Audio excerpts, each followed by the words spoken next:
미국은 중국과 러시아, 북한의 동향을 동시에 파악할 수 있는 정보태세를 갖추는 데 초점을 맞추고 있다고 미국의 인도태평양 사령부 고위관리가 강조했습니다. 이들 나라들과는 정보전 분야에서 매일 전쟁을 벌이고 있다고 밝혔습니다. 김동현 기자가 취재했습니다.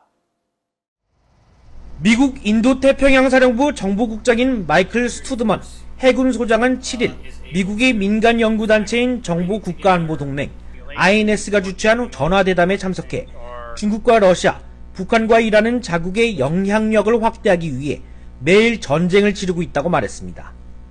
For the Chinese, the Russians, North Koreans, Iranians, every day is a day of war in terms of the continuous struggle for advantage and disadvantage for influence. And this is where we may be failing to see the real danger. 스투드먼 정보국장은 그러면서 적성국의 이런 위험성은 이전과 비교가 안 될 정도로 훨씬 증대했지만 미국은 효과적으로 대처할 수 있는 정보체계를 완벽히 갖추는 수준에는 이르지 못했다고 지적했습니다. 특히 사이버 우주 영역을 예로 들면서 러시아와 중국, 이란, 북한의 위협은 일상적인 것이 됐다고 말했습니다. 스투드먼 국장은 또 영내 문제를 대처할 때 여러 당사자들이 실시간으로 관여하는 역동성이 존재한다는 점에 대해 깊은 이해력을 필요로 한다며 동맹이나 우방국의 경우에도 유사시 실시간으로 변하는 역동적 변수를 고려하지 않고 미리 세워놓은 전쟁 대비 계획에 따라 일률적으로 작전을 이행하는 방식은 더 이상 유효하지 않다고 지적했습니다.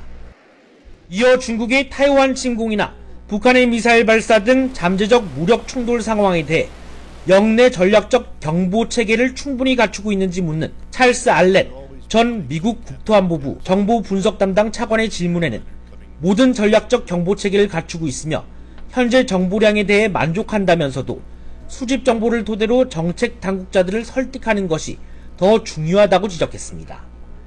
And I'm reminded of the Kissinger quote about, well, you've given me warning, but you haven't persuaded me.